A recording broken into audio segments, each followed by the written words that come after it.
What to make of this budget? Normally, budgets are expected to be forward-looking, but this one looks at the history. It's backward-looking. I found it's too much of into history instead of it's sounding like a promising one for the challenges before the state. I found this budget completely oblivious to all these economic challenges. Very weird thing is happening in infra sector. Road building, every government looks like they have outsourced it to private entrepreneurs. Bridges, they have outsourced it to private.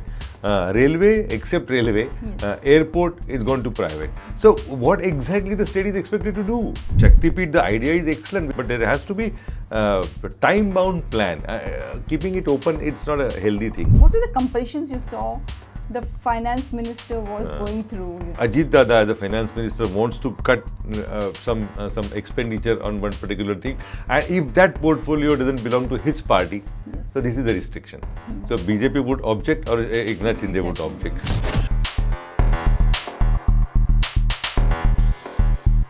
Well, today the finance minister Ajit Pawar presented his 11th budget, almost making a record of his sort. The highest ever budget presented by any state finance minister was former finance minister Shesh Rao Wankhede with 13.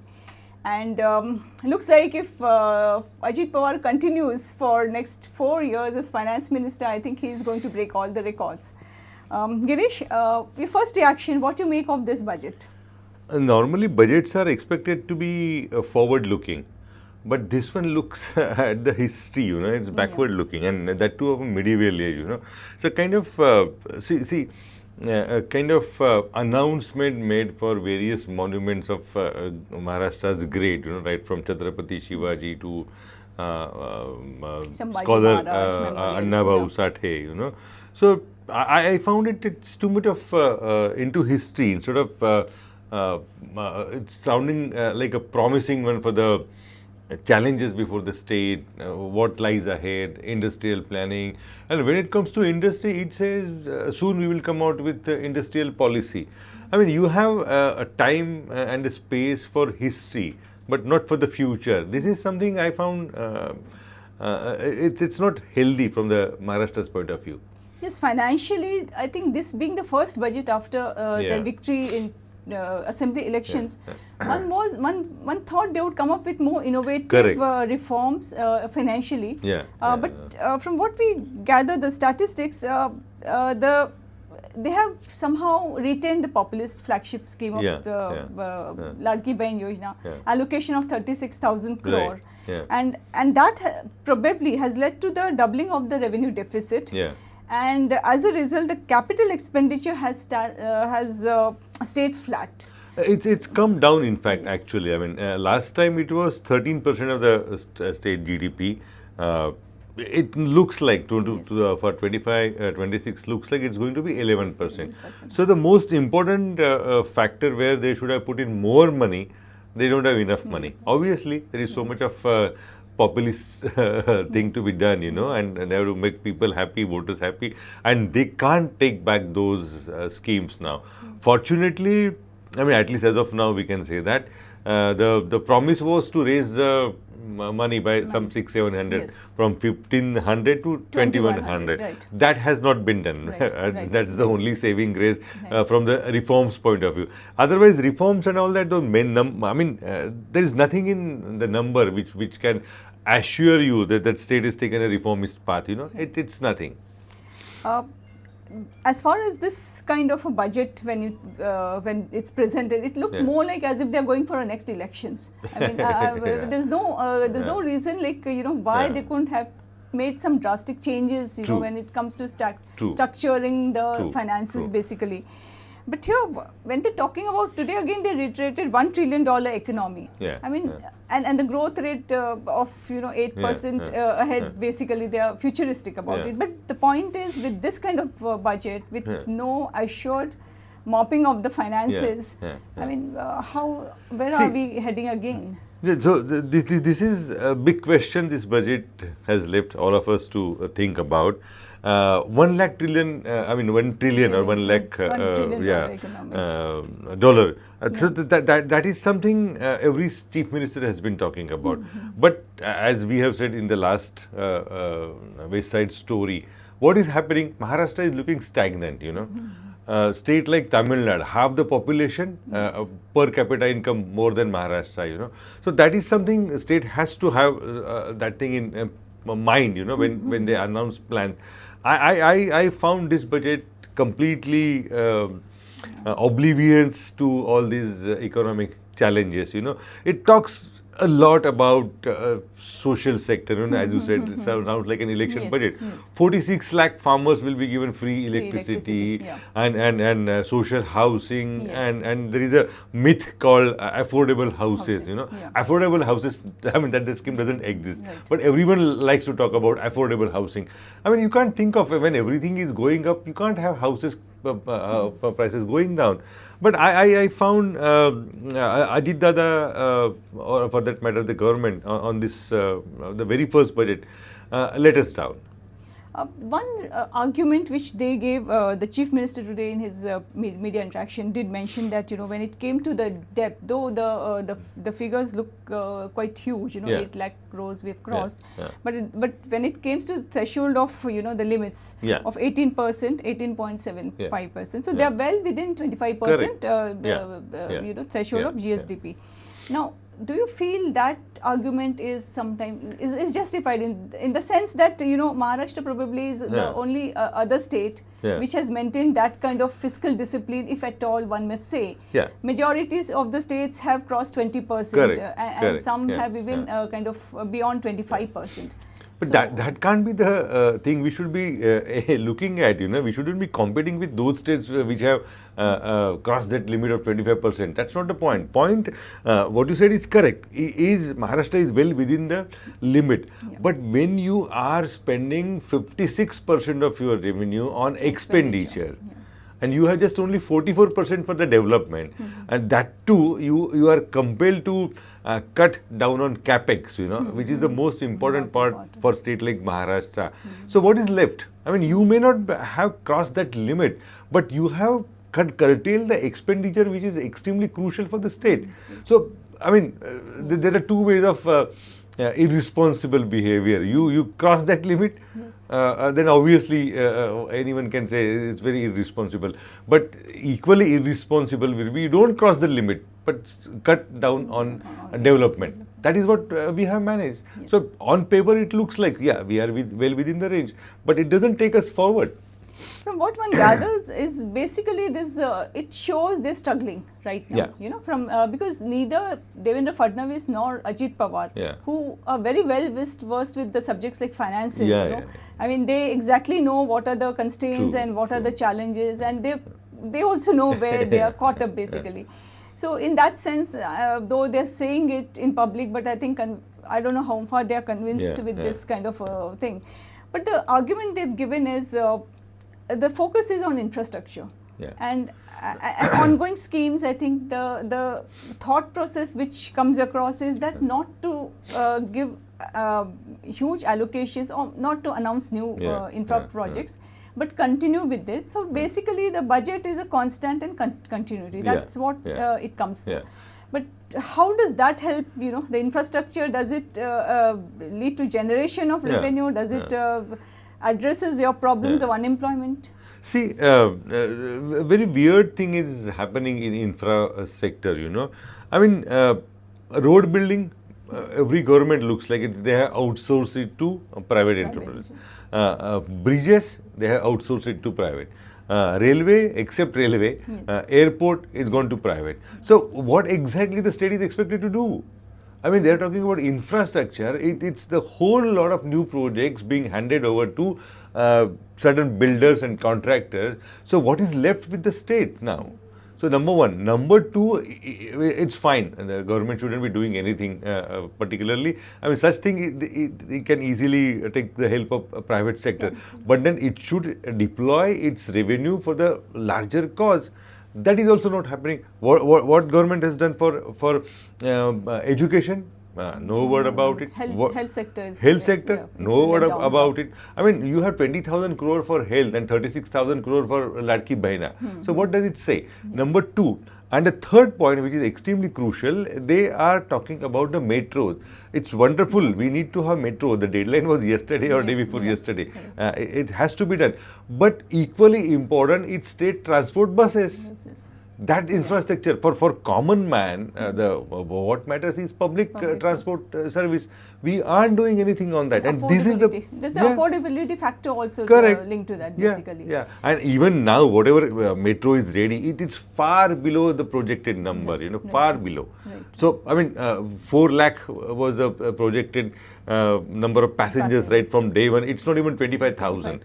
Yeah. So in this, which is highly cost exaggerated infra is on the one side, and infra which is needed for common man, that is on the other side. The other one doesn't get any mention in the budget. And even infrastructure, from what we heard today, I mean, the major focus of the ongoing projects also is basically confined to these metros, basically Pune, Mumbai, Nagpur, that kind of thing. So it's again the whole concept of bringing the most backward to the backward districts, that is not reflecting in this budget, though they are taking. You have read a perfectly valid point, because Maharashtra was the first state to launch a very nice scheme called Gav Tithe ST.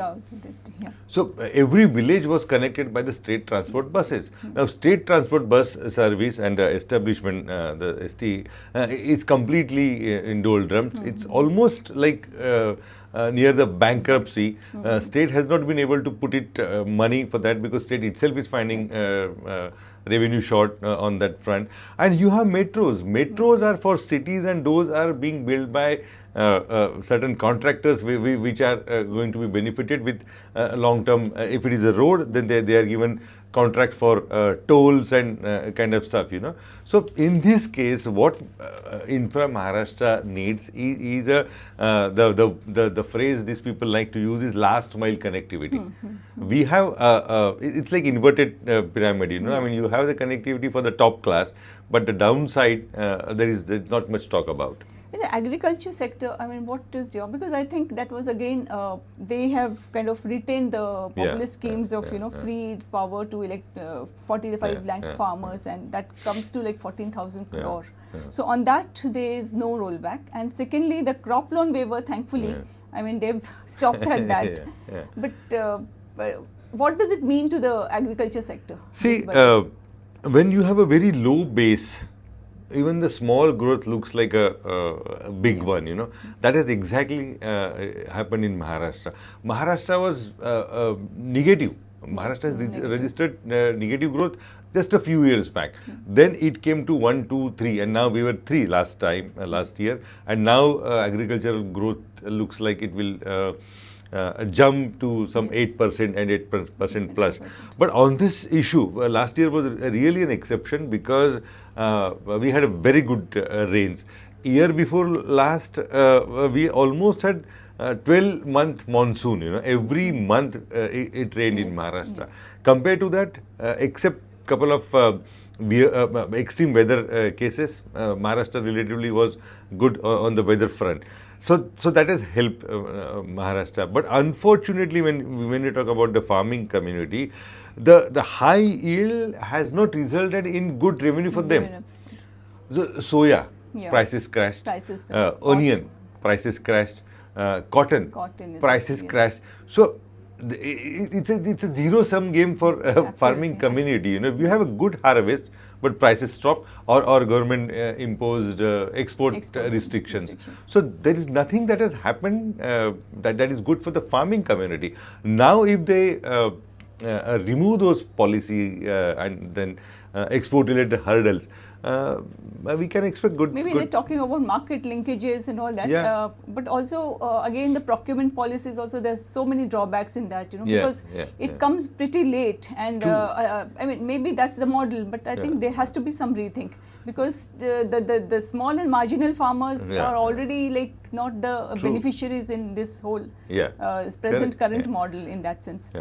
Another thing they talked about, they highlighted today, was that Shakti Peeth highway, and the other was that 99% of that Samruddhi Mahamarg is completed. True. Yeah. So, and they're talking about the agro hubs. Yeah. I think when it comes to the planning, I think that scheme was very good. Express highway was very good, 64,000 crore. I think the cost has escalated. Yeah. But I think the concept of Devendra Fadnavis in his first tenure was very good when he talked about connectivity. Yeah. Nagpur-Mumbai connectivity. Fast, in 8 hours you kind of connect that place with 24 districts, and especially covering all this Vidarbha, Marathwada region. Yeah. But the second model which they're talking about, we're having 24 nodes, where it would facilitate some kind of a township, to provide platforms for the agro sector, IT sector. I mean, each district would be kind of developed in that sense. Yeah. But I don't think that is being talked about now, neither in the budget nor the cabinet. So that the reason could be actually, if you remember when Pune-Mumbai Express Highway was being built, there was similar model of having IT parks or some industrial zones along the highway that will compensate for the cost state has incurred for on the highway. Similarly, they talked about Samruddhi and agro hub. See, no one goes for investment in agri or industrial just because the state talks about it. There has to be market need, and Maharashtra has successively has failed in creating that need. I mean, you have a Delhi-Mumbai corridor coming up, passing through Aurangabad. A certain section of Aurangabad that's really developed because a lot of robotics and modern engineering is coming there, Aurangabad, because there is a need. So unless you create that need and create a kind of an atmosphere, people won't invest just because you are saying. Yes. So now the same thing is happening about Samruddhi. They have to have serious model, There has to have some kind of an incentive for people going out there. Otherwise, the whole development, as we said last time, is about Maharashtra. I mean, Mumbai, Pune, Nashik, a little bit of Aurangabad and Nagpur. That's the end of it. The same logic I don't understand. Today again, they took a lot of pride in Shakti Peeth, Shakti Mahamarg, basically connecting Sindhudurg to Gadchiroli. Now, my point is, does this model really kind of, even if it's a long term, I mean, is it going to really help the segment they are targeting? See, in the long term, roads have never failed the investors. I mean, they always help. The point is, how much is real long term? As ex-Prime Minister Manmohan Singh in the Parliament, in the long term, everyone is dead. So long term, you have to have some kind of a specific thing. 10 years, 20 years. So it can't be open ended. And unfortunately, what has happened in Maharashtra's case, the road plans are good, but the contracts given, maybe for toll collection or for other facilities, it stays open-ended, And that is how the cost-benefit ratio never gets to actually to understand, this is the cost, these are the benefits. So here we lack. And Shakti Peeth, the idea is excellent because there is no way that could connect Nagpur, Vidarbha area to Goa. So and all the important religious places along the way will be connected. That's fabulous. But there has to be a time-bound plan. Keeping it open, it's not a healthy thing. Yeah, I think that's from today's budget. What one thought was like. Of course, there was no surprises in the first half. All the decisions that were taken, or all the decisions proposed, announced, was something which has been discussed, passed in the cabinet. Most of them, kind of, or the state government has already repackaging or reiterating the same thing again and again. Now, the whole point was this raises the question: like, what were the compulsions you saw the finance minister was going through, No, one could, you also attended it, right, in the assembly. You must have noticed, when things were welcome, it was as per the party lines, Party lines, So this is the biggest constraint. If Ajit Dada, as a finance minister, wants to cut some expenditure on one particular thing, and if that portfolio doesn't belong to his party, so this is the restriction. So BJP would object, or Eknath Shinde would object. So lack of cohesive, unified governance is the biggest constraint. And it was visible. I mean, when it was being welcomed, only his party colleagues were. If scheme was about Eknath Shindé's party, only his party that MLA. division was very It was very much yeah, evident. very And this is the real challenge. Yes. This is the real challenge. And that's why what matters and why it matters is that's why the leadership of Mr. Fadnavis, he has to rise above and get all things done, you know. So it may be too early for him rather. So what it comes across today's budget is basically they were just trying to do a fine balancing act. I mean, Fadnavis as much said that basically. And given the constraints they also know about and that kind of thing. But is it going to be more challenging as we progress, you know, because it's April now, March now, it's very, everything seems very nice on the paper, but when it comes to actual execution, administrating, where are we going to live with this kind of status quo for next 2-3 years, or I mean, they will have to rise above this thing, you know. Like for example, 16 lakh crores of investment agreement they signed in Davos. Now that was celebrated. That's definitely worth celebrating. Today also. And 16 lakh new employment. That's perfectly fine. We have to celebrate.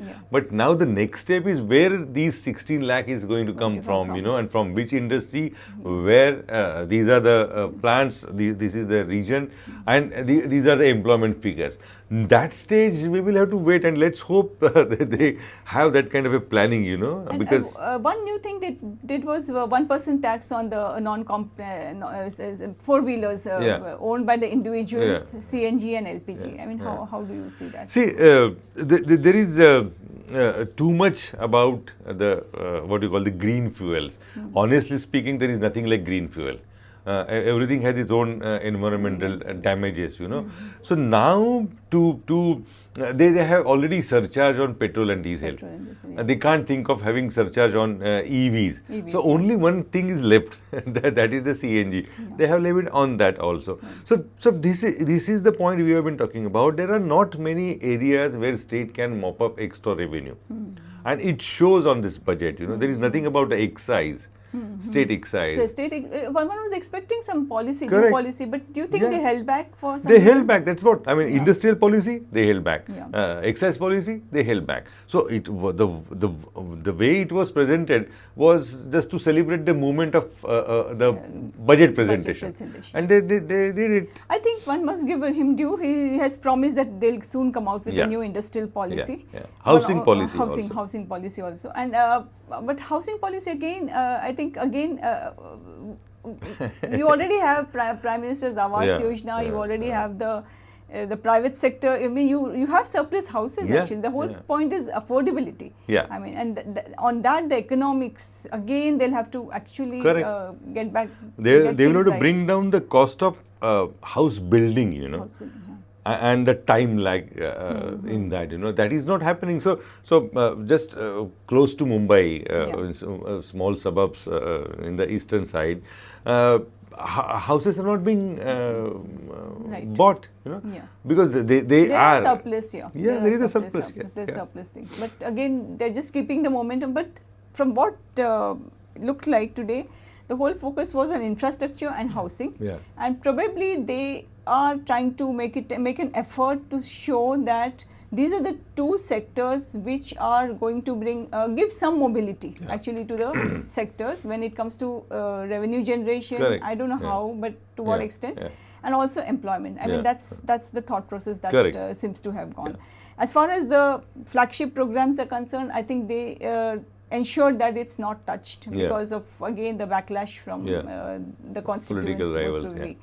But they did stop at not enhancing it further in that sense. Fortunately. So thank you so much, Girish. Thank you. Let's hope. I mean, as they say, devil is in the details. You know, I hope there is no devil which we have ignored or overlooked, and there are better things as things progress. Let's hope some fine print reading has to be done, and we also have to take a relook at certain aspects for further analysis. Thank you so much. Thank you.